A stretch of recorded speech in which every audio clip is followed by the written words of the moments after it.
In this episode of the Entrepreneur Project Radio, we will discuss why you need to have patent claims, patent drawings, patent filing, patent pending, and what exactly it means to have a patent grant. All right, so let's talk about patent claims. What do you want people to know about patent claims? What is the information that no one else is going to tell them outside of the entrepreneur portal? Right. So the patent claims are very important because this is what separates your idea, your invention from everything else that is either in existence or somebody has invented before or there's an existing patent on. And so your claims are important. And so let's talk about what a claim is. A claim is a function of your invention or idea, right? So if you take into account, for instance, my bristle technology for our anti-splash urinal screens, our claim is that it eliminates the splashback of urine, and the claim has to be tightened up because it eliminates splashback of urine is really, really broad, and the patent office is going to reject it. So we have to really narrow it down. It has to be very specific. So it has to be, how do we accomplish that claim? Well, we use bristles that are embedded into the base of a product, of a base of a platform. Let's call it a platform. And they're bristles that are elongated upwards, and they are clustered in a form that 3 bristles can be touched by your average stream of urine, right? So picture the diameter, let's say, of a pencil, and that pencil has to touch 3 of those bristles at any given time. So that is my patent claim. If anybody comes up with a patent or an idea or a product in which, again, if you grab a pencil and put it on top of it and it touches 3 bristles at one time, they're infringing on my patent. But if their bristles are spread apart further so that the pencil only touches 2, then they're not infringing on my product, on my patent. However, that won't work as well. And that's the secret to my patent, is the actual clustering of the bristles. And so the claim has to be very important. Okay. Then there's a secondary claim and a third claim and a fourth claim and a fifth claim that you need to make sure you kind of put as many claims as possible. So our next claim is the bristles have to be, about a 1/2 inch tall. Okay. And the reason why that's important is because if they're too short, they don't work. And so if somebody comes up with a product that has the bristles, in order for it to work properly, they're going to have to be 1/2 inch tall, at which point they're infringing on our patent. So the third claim would be the actual thickness of the bristles, right? The diameter of the bristles. How wide are they? Can they be as wide as a human hair, which would allow you to have many, many of them? Or even a hairbrush that has those tiny little bristles, or like a toothbrush bristle. Those are tiny. And again, the claim has to be very specific to the width and the dimension of the bristle. Okay. So with any product, the more description, the more benefits that you ask. So for instance, on something very simple, such as our bristle technology, we already have 3 very strong claims. The positioning of the bristles, how the bristles are made, how tall they are, how wide they are, and that's what makes our patent very, very strong. So the more specific you can be, the more you're going to protect your idea. Correct. Let's talk about claims and defending your patent in court.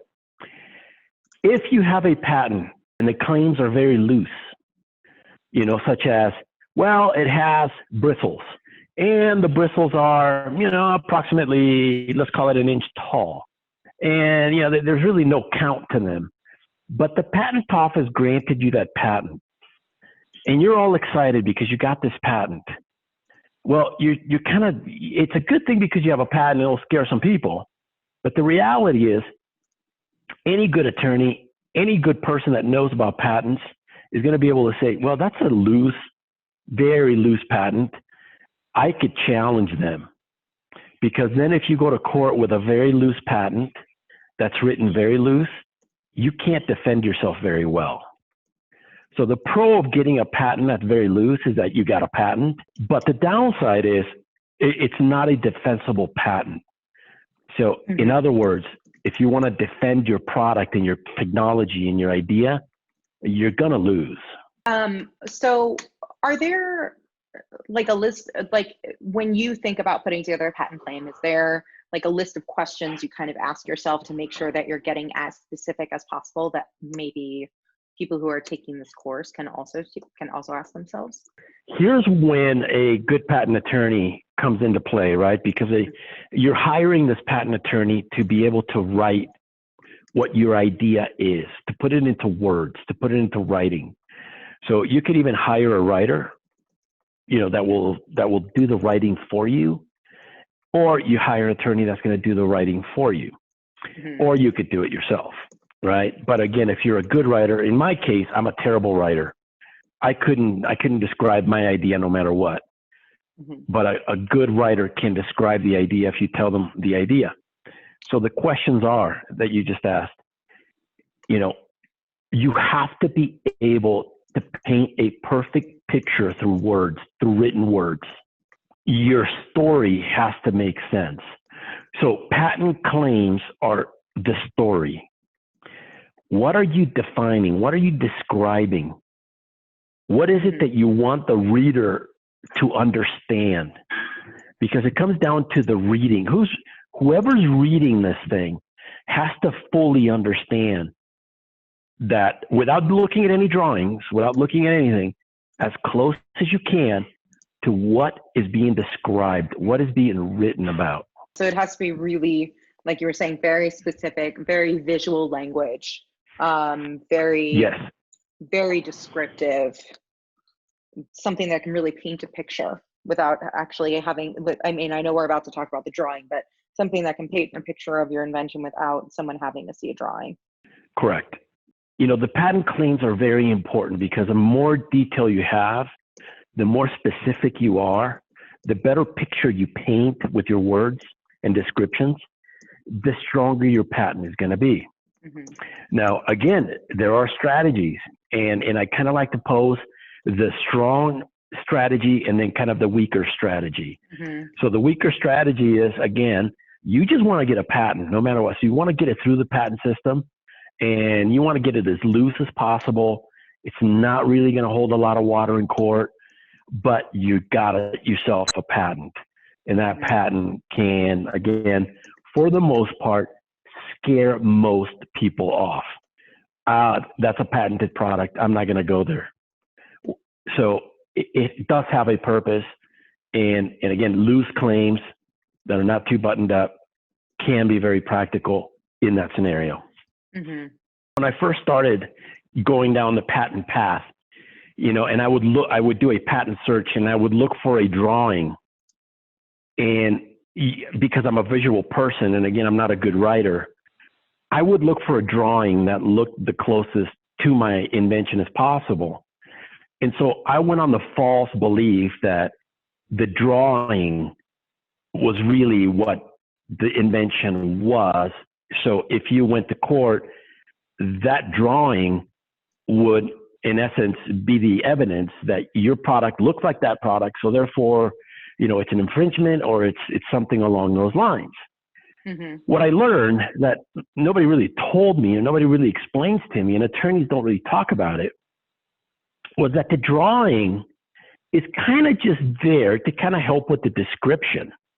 The drawing could be almost identical, but if the patent claims that we just talked about is 100% what the patent is based on. So even though the drawing is almost identical, let's say, but if the patent claims are completely different, then the patent is different.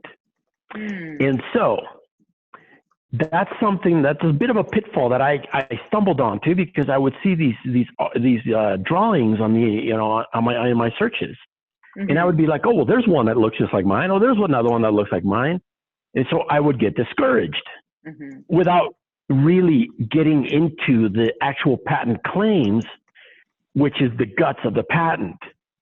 And then I realized that the patent, you know, has all these different claims, and it has these drawings only as a visual aid. So the drawings are kind of like to guide your mind. That's interesting.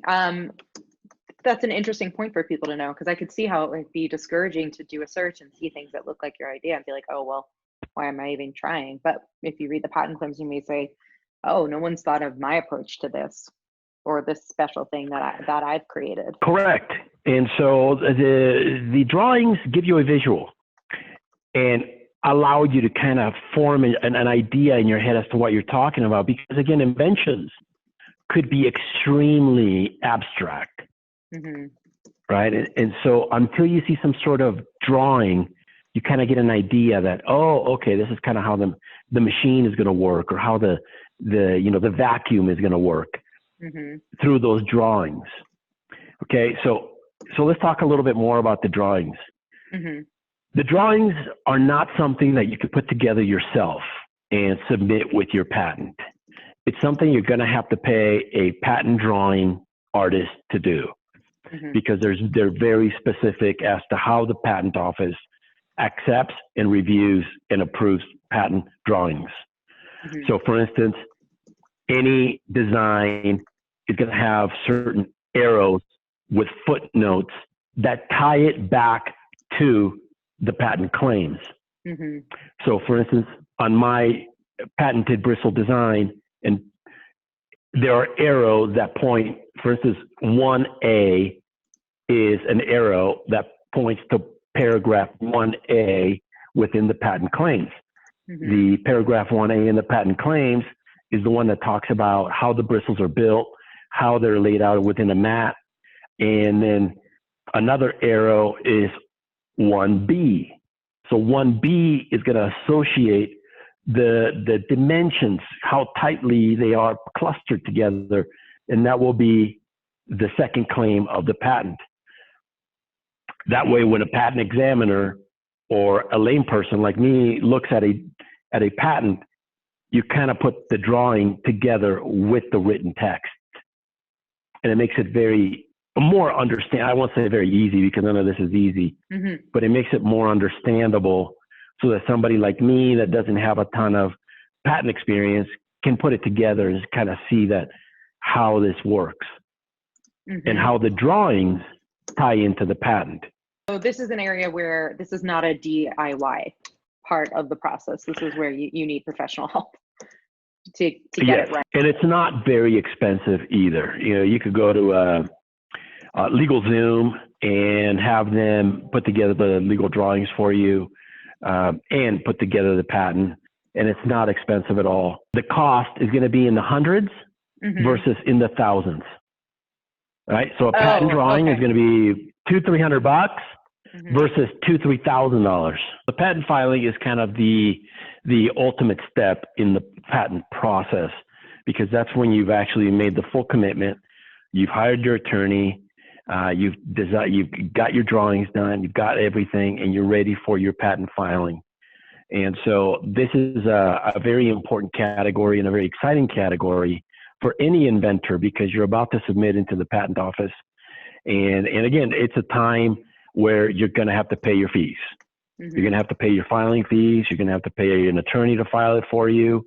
I don't encourage people to file it on their own. It's a process. The patent office and the patent process is a archaic system designed by attorneys for the use of attorneys. They speak their own language, they have their own rules, and unless you've gone to college and learned all these rules and really taken 4 or 5 years of your life to master these rules, I don't encourage anybody to do a patent filing on your own and go do this and try and spend money thinking you're saving money. You're not. So let's get into some very specific details as to the patent filing.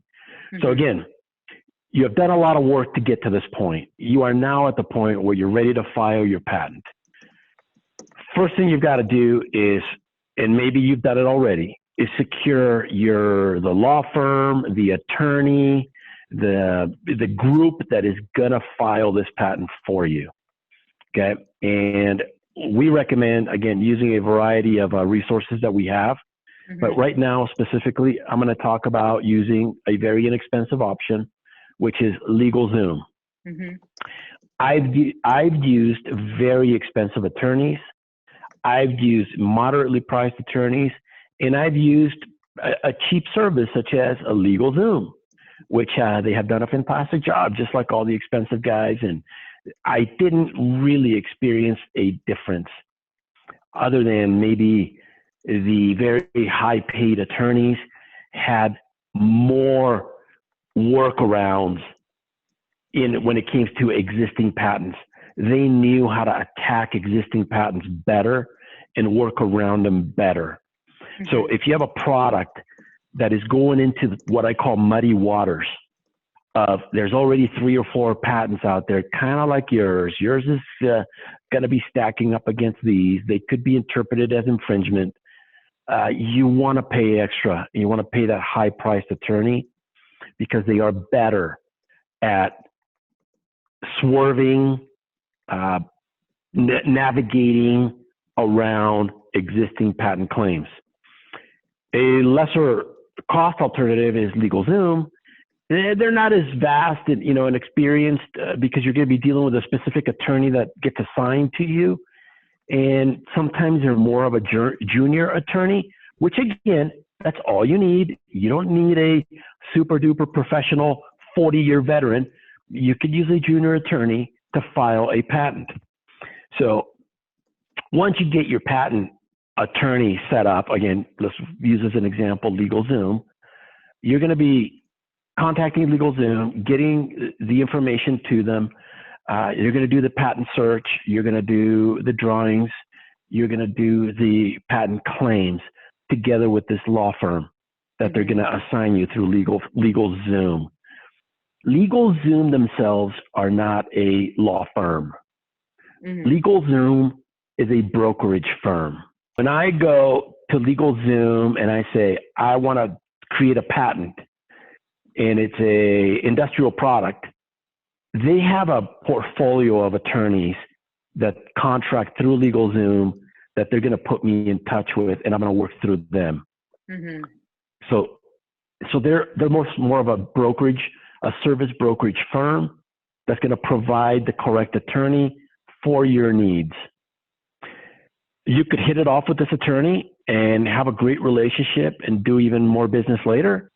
Or this attorney could be below standards and you don't like dealing with them and they're lazy and all these things that could happen with attorneys all the time.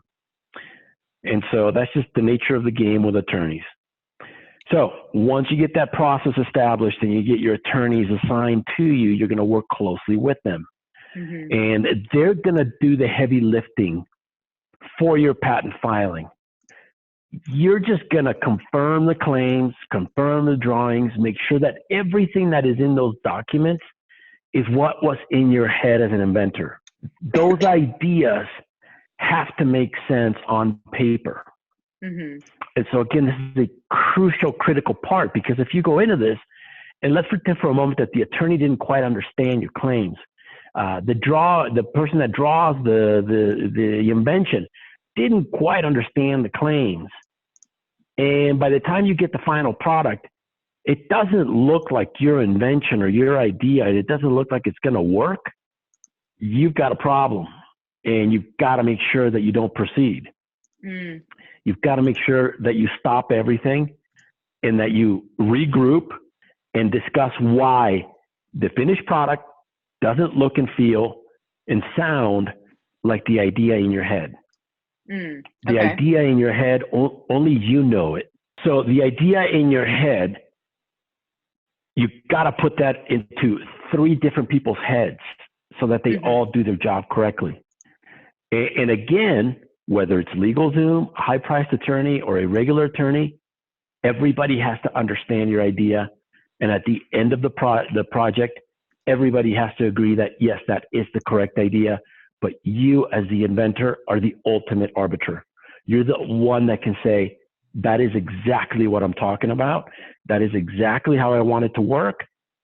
or no, that's not what we talked about. That's not going to work. It sounds like it's incumbent on you as the inventor. Yes, you're going to hire the right people to help you, but you're still the keeper of the idea. You're still the person who knows this better than anyone else. So it's not like this is a hand it off and forget it. It's still a involved process until those documents are finally filed to make sure that the idea stays consistent with what your concept is. Correct. And so the attorneys, the law firm that you hire, they're going to do the heavy lifting, but you have to approve everything. Mm-hmm. If it doesn't look right, if it doesn't sound right, put the brakes on, because once this gets filed, you cannot change it. So let's talk about what happens when you file the patent. Mm-hmm. Once the patent is filed and you pay your fees and you pay the attorneys, that's it. You don't get to call them a week later and say, hey, I figured out that I want to change how this thing works because I found a better way to do it. You're stuck. Right.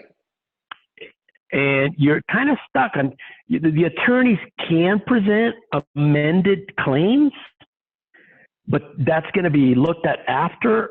And then the patent office is going to delay everything. And it just becomes a real mess to amend any claims. The best way to do that is to amend claims after the patent has been issued. Then you go back and you, again, pay your attorney to amend some claims and to add some things to it. So now that the patent has been filed, let's talk about what happens behind the scenes. Mm-hmm. Once you file your patent, what happens? It goes into this queue, this massive queue, right? Mm-hmm. Where your patent's going to sit there for years, literally, until a patent attorney, which they're overbooked with work because, again, the patent office has X amount of attorneys that have to review all these patents coming in from the United States.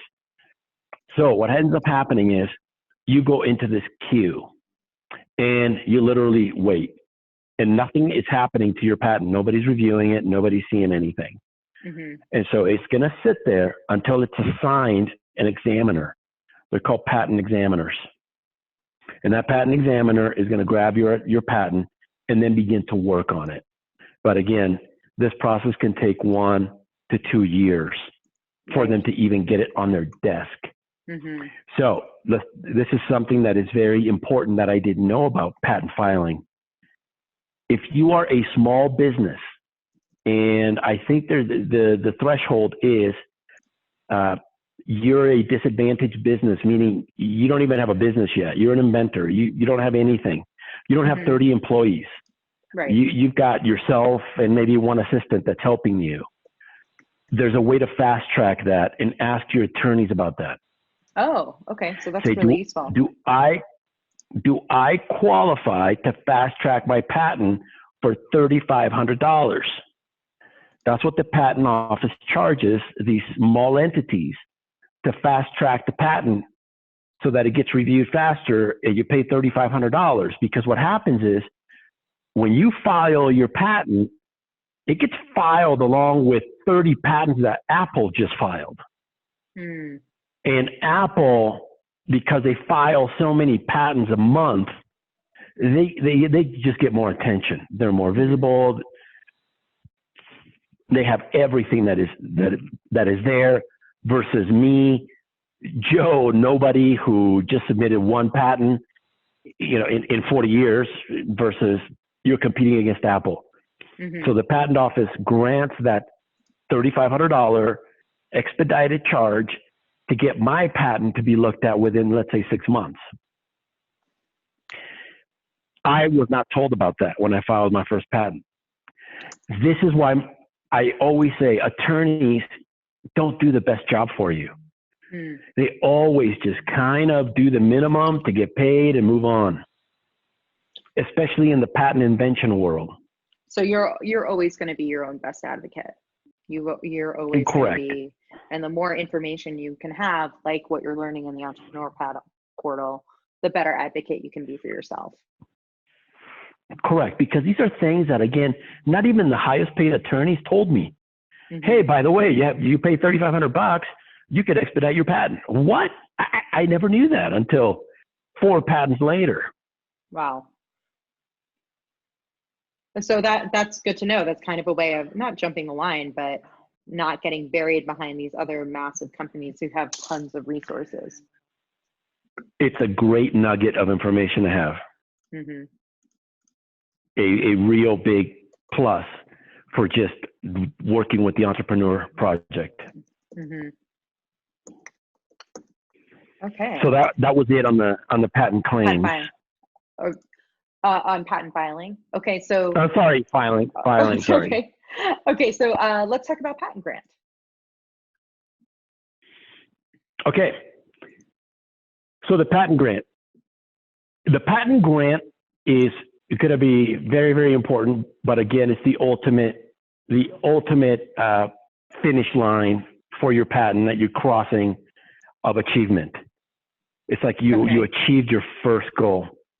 So let's talk about what it took to get to the patent grant and what it takes to get to the patent grant, because I want to make sure that all inventors understand that it's not as easy as you got the right law firm, you paid them their money, you filed your patent, and now you get a patent grant. Mm-hmm. That doesn't work like that. Okay. It's extremely difficult to get a patent grant.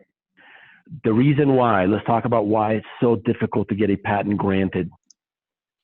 If you talk to normal people, it sounds like you just get a patent no matter what, kind of like a bubble gum machine. You put your money in, you turn the knob, and you get your bubble gum out.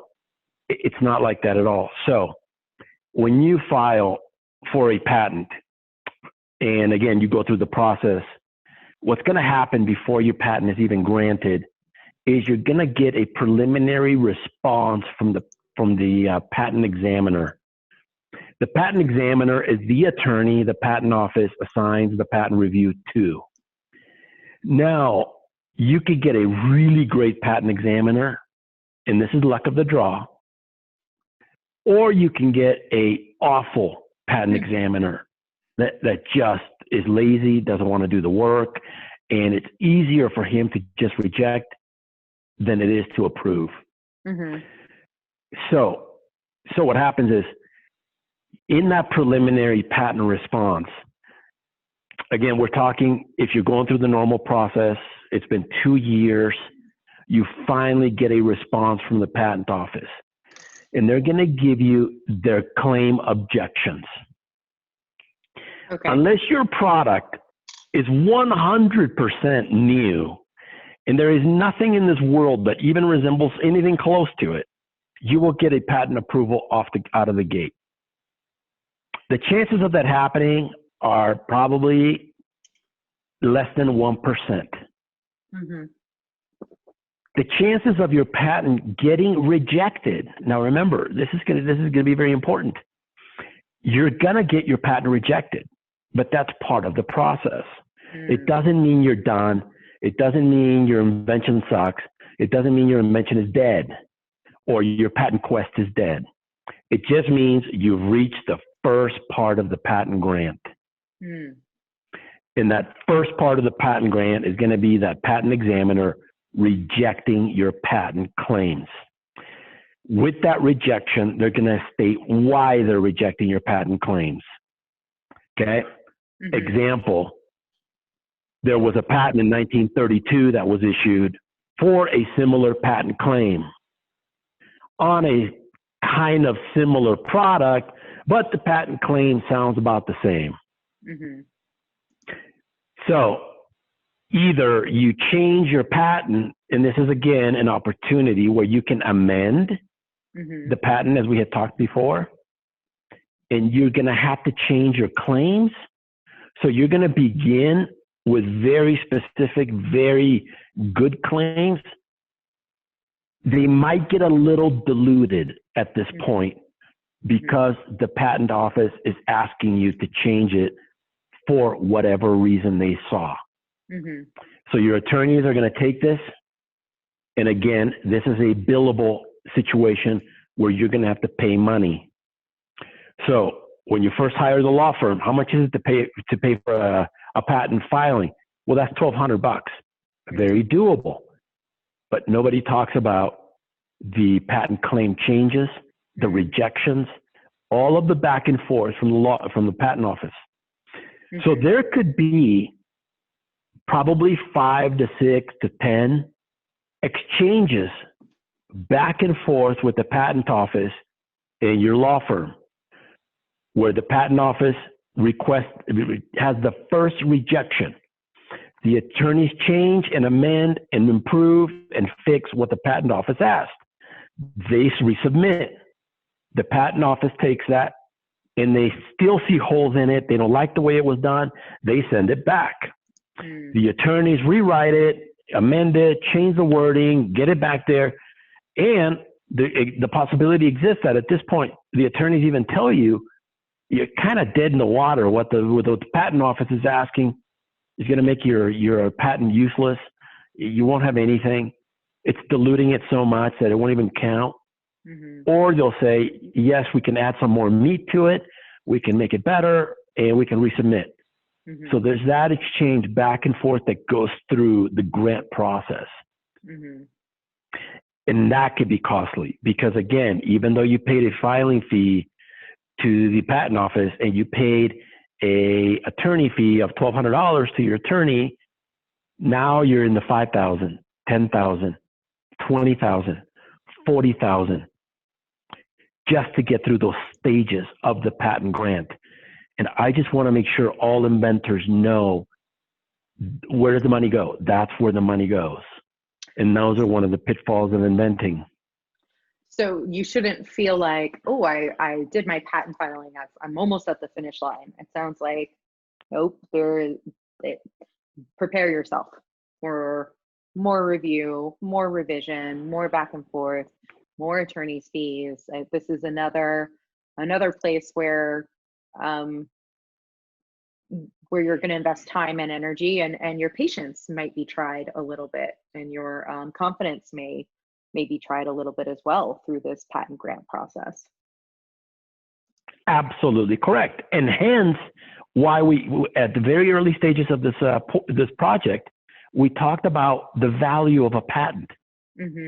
Why people look at a patent and say, wow, your name's on a patent, because you're going through all of this. If it was easy, everybody would have a patent. That's a good point to bring up, is that that in the long run, this process is what makes your patent so valuable once you hold it. But getting there exactly is going to take a commitment on your part. It's a commitment. And by the time you get your patent grant, you have done so much, you have spent so much, and you have learned so much.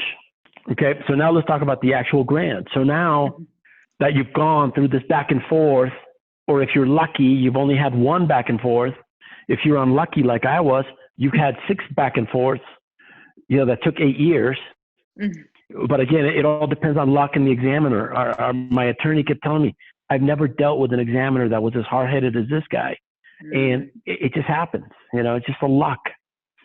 And so now that you're at the point where your patent is granted, okay, you're going to receive a notice in the mail from the patent office saying your patent has been granted. And here are the steps you need to follow in order to solidify this patent grant. Your law firm is also going to get a letter from the patent office. They might get it first, and they call you and tell you, hey, great news, your patent has been granted, but there's no number issued yet. We need to file all this paperwork to make sure that the patent is fully granted. You pay your dues, again, more money to be paid. It's in the hundreds of dollars. I think it's $300-400 to get your patent granted. And then you have a patent for 20 years. Okay. And so you are protected for 20 years. Now you are patented. Now you have a patent number along with that grant. And all that work, all that money, all that effort has paid off because now your patent has been granted, Mm-hmm. which is a very, very big step. And again, like we talked before, this is why having your name on a patent is important. Why employers look at you as an inventor with a patent is important. Mm-hmm. Well, and it sounds like this is also once you have that patent in hand, you can start talking about going to market. You can start promoting. You can start really doing a lot of the things that you may have been holding off on doing for the time being because you didn't want someone to steal your idea before you were ready to go public with it. Correct.